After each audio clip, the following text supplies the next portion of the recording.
Jemaat yang dikasihi oleh Tuhan kita Yesus Kristus, selamat pagi.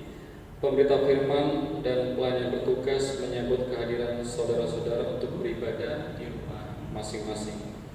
Selamat datang dan selamat beribadah. Pemberita firman di dalam ibadah kita di pagi hari ini adalah Bapak Pendeta Samuel Charles Poloka. Jemaat yang dikasihi Tuhan, saat ini kita memasuki minggu ke-10 sesudah Pentakosta. Kami mengundang jemaat untuk bangkit berdiri untuk menyambut firman Tuhan hadir di tengah persekutuan kita. Kita bakti 24 bait yang pertama dan kedua, mari menghadap Allah.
Firman Tuhan berkata, "Kepadaku yang paling hina di antara segala orang kudus telah dianugerahkan kasih karunia ini untuk memberitakan kepada orang-orang bukan Yahudi kekayaan Kristus yang tidak terduga itu.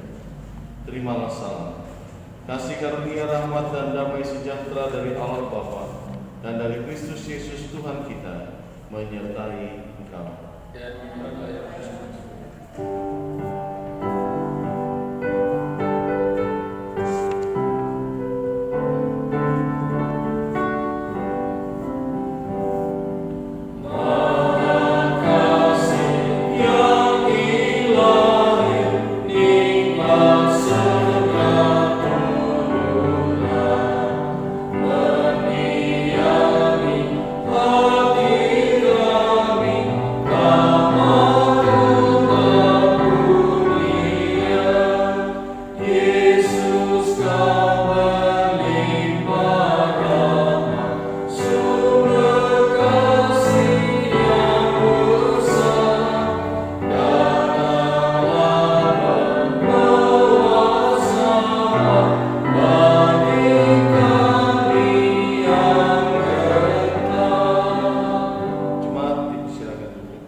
Jemaat dikasih Tuhan, mari kita satu menyebut. Ya Bapa Maha Kasih, sebagai anak-anak-Mu, kami mengaku sering lalai menuruti dan melakukan firman-Mu di dalam kehidupan kami sehari-hari. Kami lebih mengutamakan diri kami dan kurang membagi kasih kepada sesama. Kami mudah kecewa dan putus asa ketika melihat keberhasilan orang lain, sering larut dalam kesedihan dan ketakutan karena meragukan kuasa Tuhan. Hibur dan kuatkan kami ya Bapa, teguhkan iman, pengharapan dan kasih kami. Sungguh, kami ingin bersemangat lagi untuk membagi kasih dan kepedulian, sehingga makin banyak orang yang mengalami kehadiran Kristus di dalam hidupnya. Demikian pengakuan umat-Mu. Dalam nama Tuhan Yesus Kristus kami berdoa. Amin.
Jemaat yang dikasihi Tuhan, kita akan masuk di dalam pemberitaan firman Tuhan. Karena itu mari persiapkan hati dan pikiran kita untuk sama-sama berdoa mohon bimbingan Roh Kudus. Mari kita bersatu di dalam doa. Di dalam penyertaan dan kasih-Mu semata, kami boleh hadir di dalam beribadah pada saat ini ya Tuhan. Meskipun kami yang beribadah pada saat ini hanya beribadah dengan metode online atau melalui bantuan internet, namun tidak mengurangi persekutuan kami dengan Bapa, Anak, dan Roh Kudus. Dan karena itu, kami bersama mau merenungkan sebagian firman Tuhan. Kami bermohon, hadirlah dengan kuasa Roh Kudus-Mu ya Tuhan, supaya dimanapun kami berada, jika kami membaca dan merenungkan firman ini, Tuhan menguasai hati dan pikiran kami, agar kami dapat memaknai firman-Mu dengan baik dan benar, dan juga melakukannya dalam kehidupan sehari-hari. Berbicaralah kepada kami ya Allah, kami sedia mendengarkan sabda. Di dalam nama Tuhan Yesus, firman yang hidup, kami sudah berdoa. Amin. Jemaat yang dikasihi Tuhan, mari bangkit berdiri.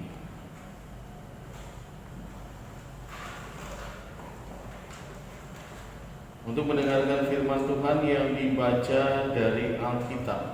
Haleluya.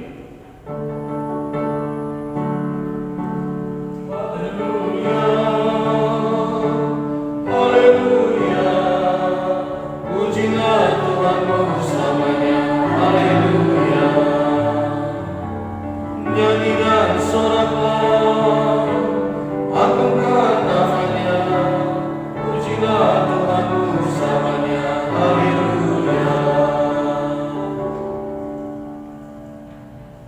Bacaan Alkitab hari ini diambil dari Perjanjian Baru, Efesus 3 ayat 1 sampai 13.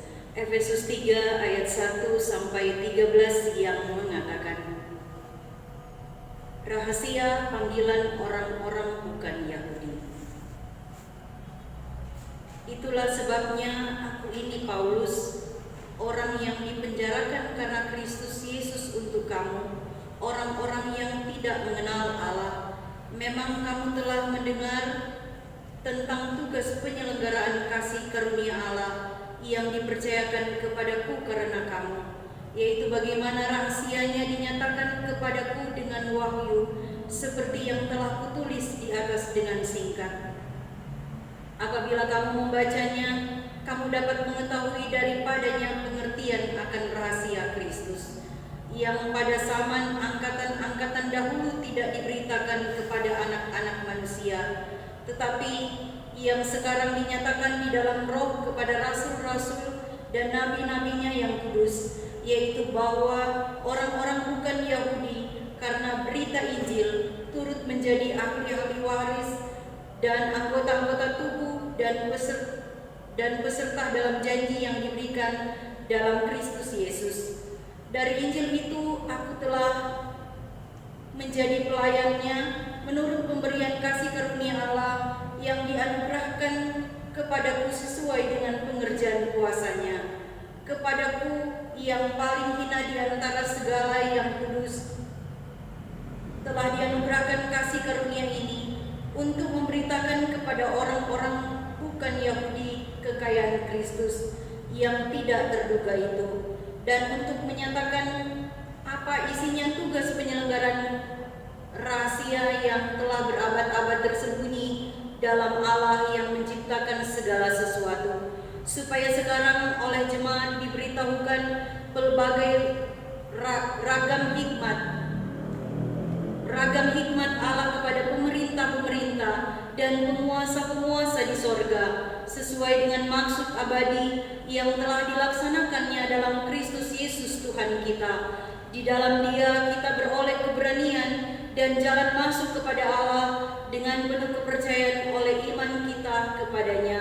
Sebab itu, aku minta kepadamu supaya kamu jangan tawar hati melihat kesesakanku karena kesesakanku itu adalah kemuliaanmu. Demikian pembacaan Alkitab. Hendaklah firman Tuhan dengan segala kekayaannya diam di dalam hatimu, dan ucaplah syukur kepada Allah.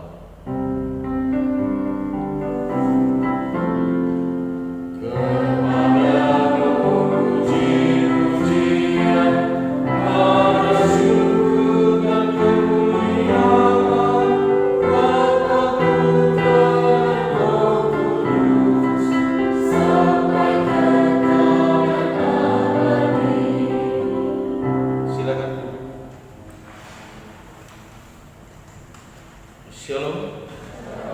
Selamat pagi dan saudara yang dikasihi Tuhan.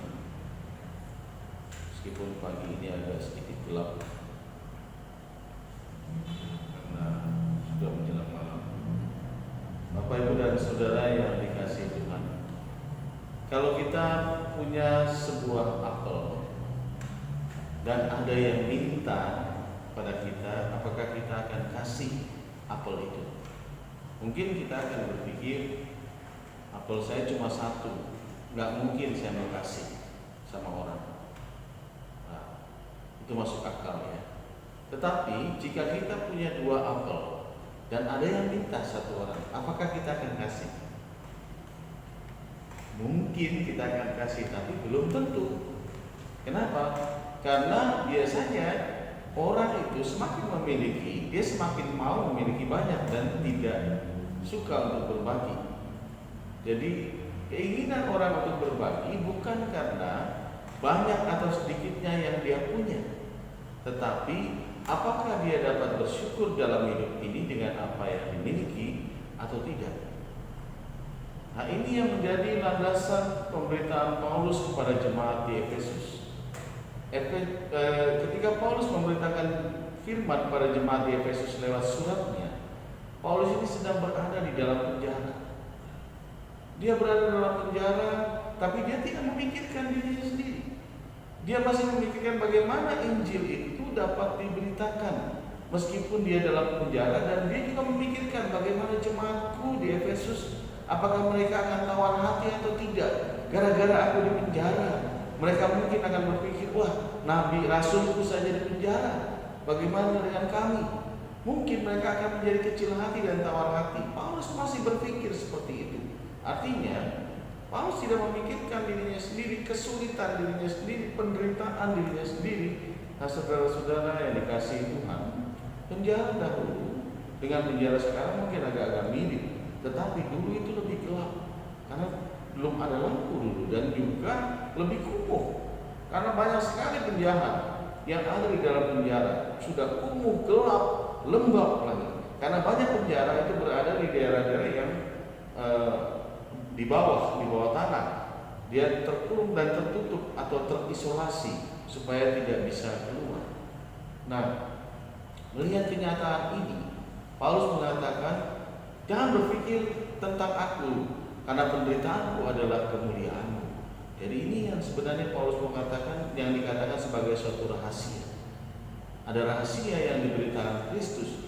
Rahasia itu apa? Rahasia itulah yang membuat Paulus bisa bertahan di dalam penderitaan, dan rahasia itu juga memampukan Paulus untuk memberitakan firman kepada orang-orang bukan Yahudi. Rahasia ini sekaligus juga Paulus membuka dengan pola hidup dan juga kenyataan hidup yang dia alami, bahwa meski di dalam penjara dia tidak merasa diri dikekang, dia tidak merasa diri terpenjara, dia tidak stres, dia tetap bersukacita, tidak kurang sukacita yang dimiliki, karena rahasia itu adalah bahwa Kristus hadir dalam dunia ini buat banyak orang, dan Rasul Paulus sebagai salah satu rasulnya harus memberitakan kepada semua orang tanpa terkecuali, dan terutama juga orang-orang yang non-Yahudi. Ini dikatakan sebagai suatu rahasia. Maksud dari perkataan Paulus itu adalah, kalau kita melihat, Paulus tidak berpikir bahwa Injil itu miliknya sendiri, keselamatan dalam Yesus itu dia nikmati sendiri. Enggak.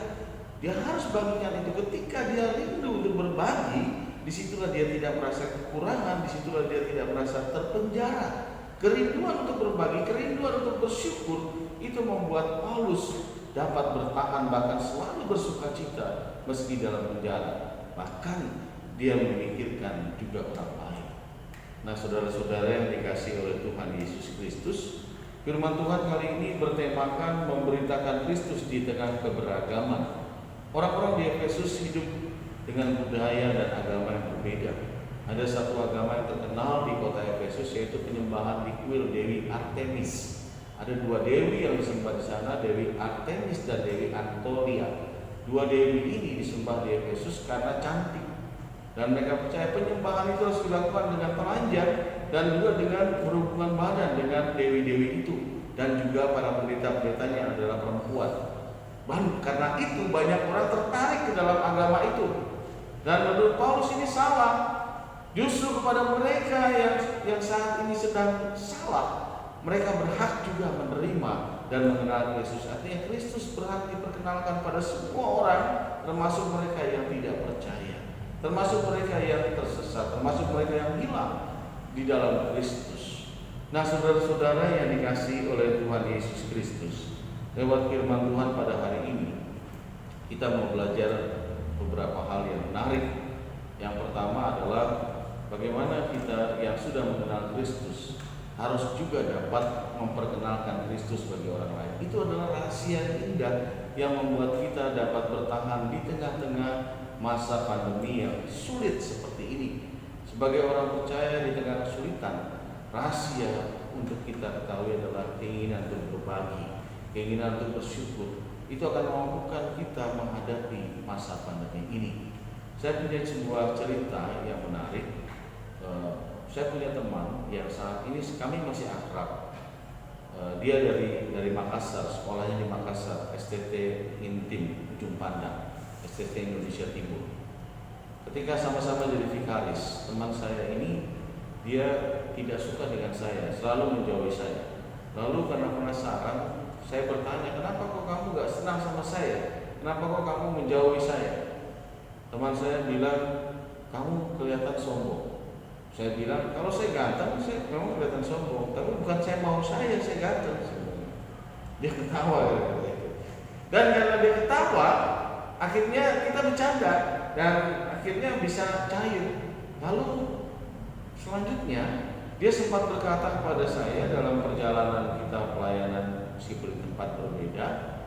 Dia sempat bilang, Sam, aku dulu karena tidak kenal kamu, makanya aku gak suka sama kamu. Tapi ketika aku kenal, aku jadi sayang. Artinya mereka jadi sayang sama saya. Artinya kita berteman gara-gara kita saling mengenal. Nah, seperti peribahasa yang mengatakan tak kenal tak sayang, maka demikian juga Kristus. Kita juga harus perkenalkan bagi banyak orang. Karena banyak orang mungkin tidak mengenal Kristus sehingga mereka membenci pengikutnya, termasuk juga saudara dan saya. Kadang sebagai orang Kristen kita dikecilkan, sebagai orang Kristen kita dihina. Di masa pandemi ini adalah masa di mana kita harus menunjukkan dan memperkenalkan siapa itu Kristus. Tentunya tidak hanya lewat kata-kata dan nyanyian, tapi lewat perbuatan nyata. Jadikan Kristus sebagai penawar dan juga kekuatan pada hati yang lemah di sekeliling kehidupan kita. Karena kita terpanggil untuk menjadikan Kristus itu sebagai juru selamat bagi banyak orang, bukan hanya bagi kita. Keselamatan yang kita miliki tidak hanya untuk kita saja, tapi juga kita harus ajak banyak orang. Kita harus terbuka bagi banyak orang supaya semua orang akhirnya memuliakan Kristus. Kalau diistilahkan yang kedua, dikaitkan dengan itu, kalau kasih gambaran seperti ini, di masa pandemi ini, ketika kita dengar misalnya tentang sesuatu, misalnya ada obat yang bisa menguatkan tubuh dan mencegah virus corona, contohnya misalnya ada jahe. Begitu dikasih tahu jahe itu menjadi viral, jahe menjadi habis di pasaran. Demikian juga dikatakan ada masker murah. Kalau di Blitar ini dibilang ada masker murah jual di apotek ini. Gak lama itu dalam hitungan jam masker sudah habis pasti. Semua yang jadi viral dicari orang. Saat ini pengaruh pada orang lain itu dibutuhkan untuk menyadari orang, untuk membuat viral sesuatu yang berguna, misalnya himbauan memakai masker dan lain sebagainya. Sesuatu yang viral itu membuat orang tertarik. Nah, di saat seperti ini kita juga diajak untuk menjadikan Yesus menjadi viral dalam kehidupan kita. Jadikan semua orang mencari Yesus di masa seperti ini. Jangan biarkan mereka tersesat. Kabarkan tentang Yesus di masa penderitaan ini. Kemampuan kalian bertahan, kemampuan kalian bersuka cita di masa penderitaan ini, kemampuan kalian bersyukur yang membuat orang akan bertanya, kenapa kok Anda bisa bersyukur? Kami punya Yesus. Pemberitaan tentang Yesus, kita harus bisa jadikan Yesus viral supaya Yesus dicari, Yesus dibuku, Yesus dipuji dan dimuliakan. Kalau itu berlaku, maka tentunya nama Yesus dimuliakan dan hidup kita tidak lagi dalam kesulitan. Selalu ada sukacita, selalu ada semangat, selalu ada kekuatan. Paling tidak, jadikan Yesus juga viral di tengah keluargamu. Itu yang utama. Baru kita bisa bicara tentang Yesus yang dicari juga pada tetangga dan tentunya sekeliling kehidupan kita. Rasul Paulus berpesan agar Injil diberitakan pada banyak orang, termasuk juga mereka yang non-Yahudi. Seandainya semua orang Kristen seperti Paulus, maka dunia ini sudah dipenuhi dengan damai sejahtera. Kita tidak usah berpikir seperti itu. Paling tidak, seandainya di Blitar ini, di Ebenezer ini, semua bisa menjadi Paulus, maka tentunya damai sejahtera Tuhan boleh memancar dari gereja. Selamat menjadikan Yesus sebagai berita yang viral, kesaksian yang viral untuk membuat Yesus dicari, dipuji dan dimuliakan. Amin.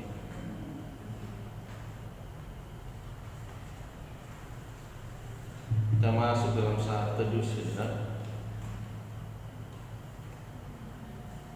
Kita menyanyi Gita Bakti 121 bait pertama dan kedua. Hai pergi dan wartakan.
Dan bersama dengan semua orang percaya di segala penjuru dunia kita mengucapkan pengakuan iman kita.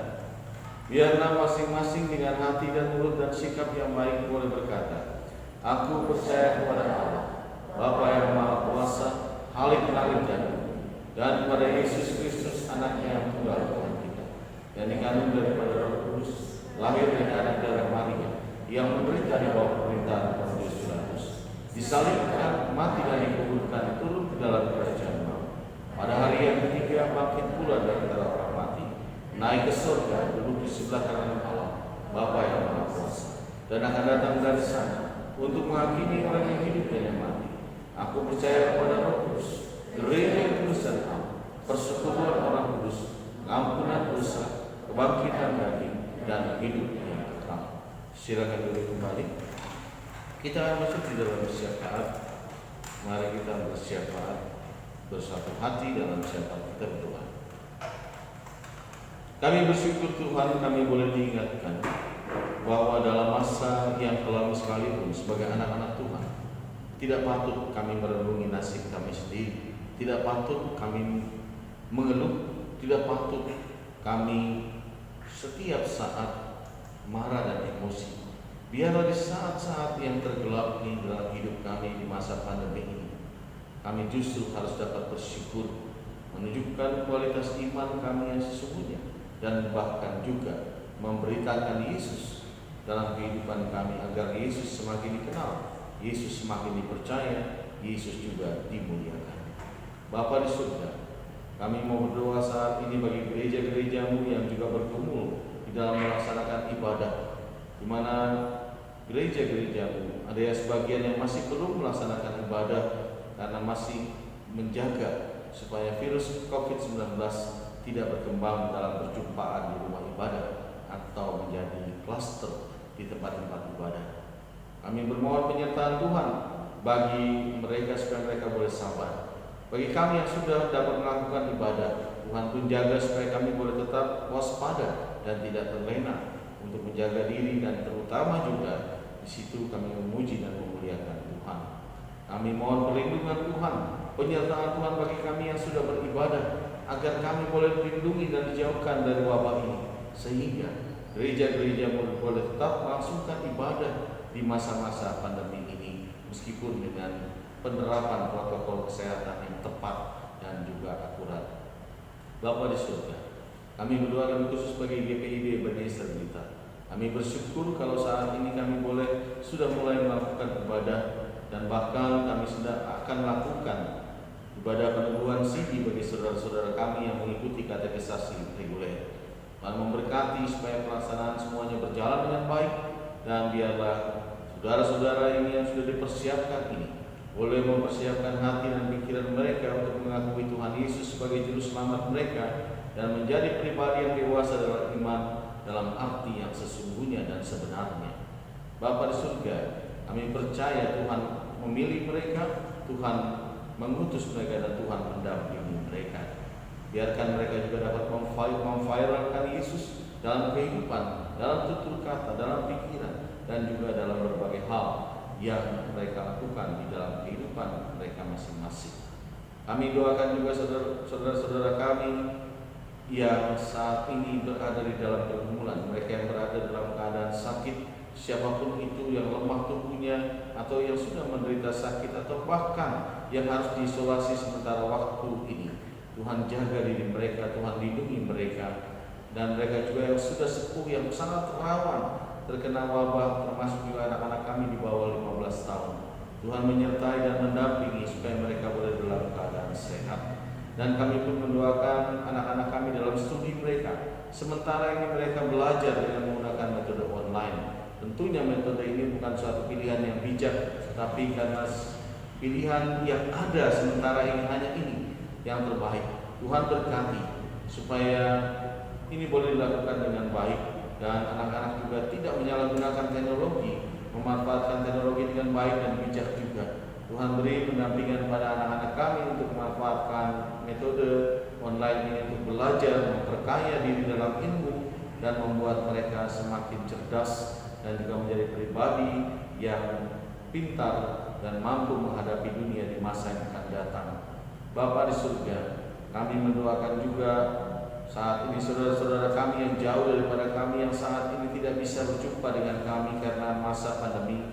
Tuhan jaga dan lindungi mereka dimanapun mereka berada, baik itu kakak, adik, suami, istri, anak, om, tante, papa, mama, opung kami, bayi kami, nenek kami, dan opa, oma, dan juga semua orang-orang yang kami cintai yang terpaksa jauh dari kami. Tuhan lindungi mereka dimanapun mereka berada. Tuhan, kami juga mendoakan saudara-saudara kami yang bergumul dengan masalah rumah tangga. Tuhan pun mendampingi dan menguatkan mereka. Tidak lupa kami doakan mereka yang berbahagia atas pertambahan usia di minggu ini. Tuhan juga menyertai mereka untuk dapat senantiasa bersyukur, dan di dalamnya Tuhan memberi rahmat dan berkat untuk mereka dapat menjalani hidup dengan sukacita. Apa yang mereka butuhkan di tahun yang bertambah, Tuhan genapkan dan Tuhan berikan. Kami pun mendoakan saat ini terutama juga bagi presbiter di GPIB Ebenezer kita dalam kami menjalani tugas di tengah tantangan yang sangat berat. Mampukan kami presbiter untuk bersehati, untuk mengandalkan Tuhan, mencari Tuhan, dan juga memberitakan Kristus dalam berbagai hal. Biarlah kami boleh menjalankan pelayanan di tengah-tengah banyak hal yang harus kami pikirkan dengan bijaksana. Tentunya juga pelaksanaan CD, peneguhan CD, dan juga dilanjutkan perjamuan kudus dan berbagai hal yang kami rancangkan ke depan. Kami mohon, kami hanyalah alat di tangan Tuhan. Pakai kami untuk menunjukkan kemuliaan-Mu Tuhan. Berikan kesehatan, kekuatan, hikmat, dan kemampuan untuk kami menjalankan tugas pelayanan dengan sukacita. Kami berdoa juga saat ini Tuhan bagi pegawai gereja. Tuhan menyertai mereka dalam tugas dan karya mereka. Kami mendoakan juga saat ini bagi bangsa negara kami Indonesia dalam berbagai pergumulan di tengah kehidupan berbangsa dan bernegara, terutama pemimpin-pemimpin kami. Tuhan dampingi. Sebentar lagi kami akan memperingati kemerdekaan di saat-saat pandemi ini. Memperingati kemerdekaan juga menjadi sesuatu yang memprihatinkan bagi kami. Kalau biasanya kami merayakan dengan sukacita, saat ini di tengah berbagai keterbatasan, Tuhan mampukan pemimpin kami untuk juga bijaksana melakukan semuanya dan memutuskan segalanya, menyangkut juga peringatan hari ulang tahun kemerdekaan dan juga pemilihan umum kepala daerah di berbagai tempat yang sudah waktunya dilakukan. Tuhan dampingi dan sertai supaya tugas-tugas pemerintah yang tidak ringan ini mereka mampu laksanakan dengan bijaksana. Seluruh masyarakat Tuhan beri kemampuan juga untuk menyikapi segala keputusan pemerintah dengan arif, sehingga mereka boleh menjadi dewasa dan juga mendukung hal yang baik.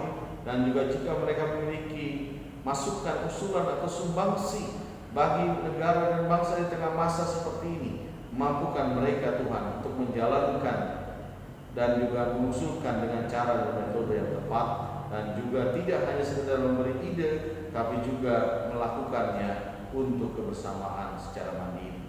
Terima kasih ya Tuhan, kami doakan juga mereka tenaga medis yang sampai dengan saat ini masih berjuang dalam jerih dan lelah, dalam perjuangan yang sangat dekat dan sangat rawan tertular wabah COVID-19. Tuhan jaga supaya mereka boleh tetap dalam perlindungan Tuhan dan mereka dapat menjalankan tugas mereka dengan baik.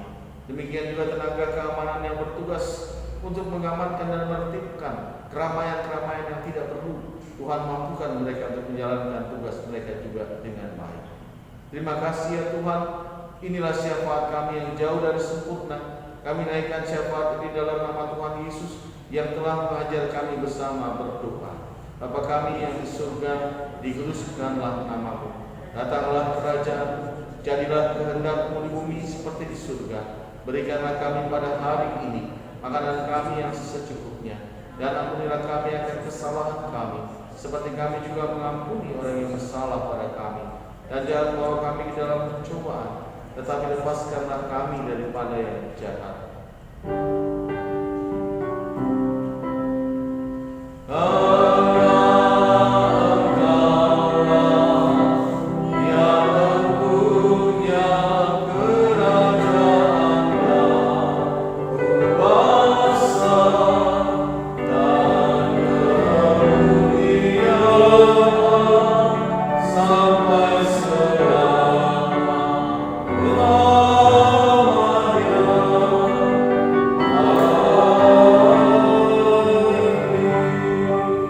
Sebelum kita masuk dalam persembahan syukur, terlebih dahulu kita dengarkan persembahan pujian dari calon warga Sidi baru. Dipersilakan kepada calon warga Sidi baru untuk memberikan persembahan pujiannya.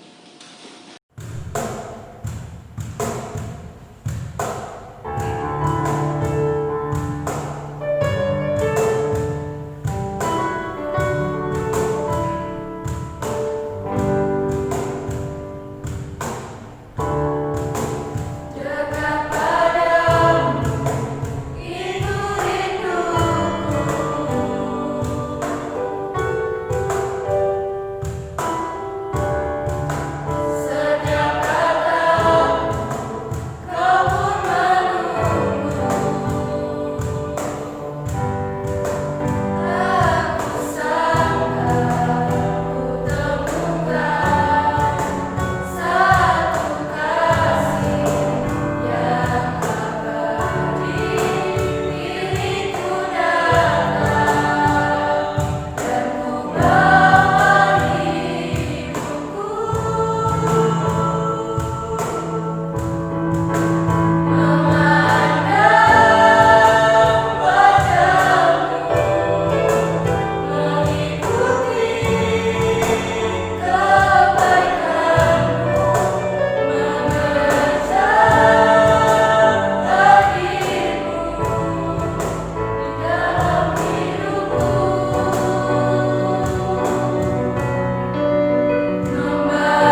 Persembahan syukur.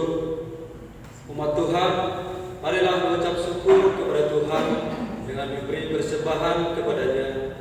Ingatlah pesan Alkitab, siapa yang mempersembahkan syukur sebagai kurban, ia memuliakan aku.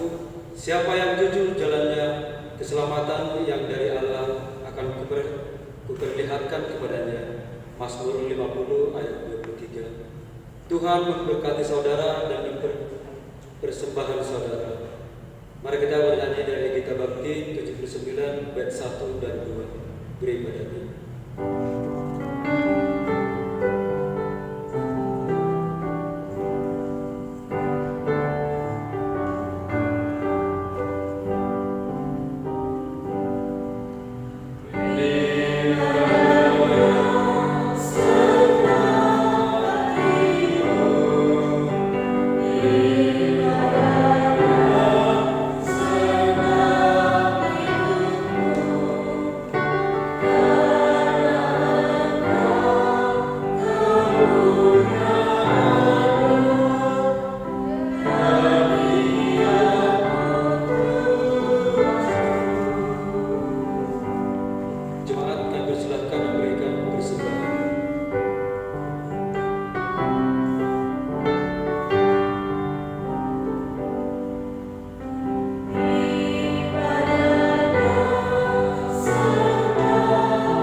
Jemaat yang dikasihi Tuhan, warta jemaat seperti biasa bisa diambil di gereja pada saat hari Minggu sampai dengan dari pagi sampai dengan jam 11. Mari kita berdiri dan kembali dalam kehidupan masing-masing.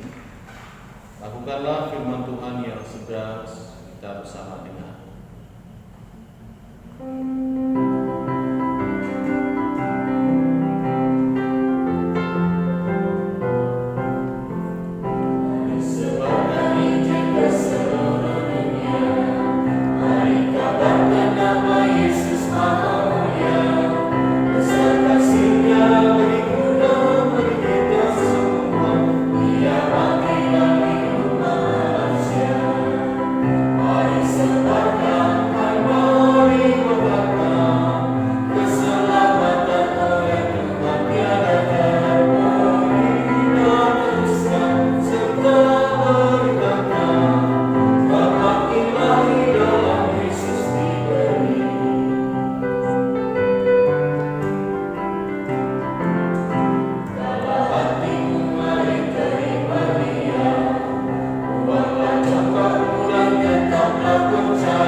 Tuhan memberkati engkau dan melindungi engkau. Tuhan menyinari engkau dengan wajah-Nya dan memberi engkau kasih karunia. Tuhan menghadapkan wajah-Nya kepadamu dan memberi engkau damai sejahtera.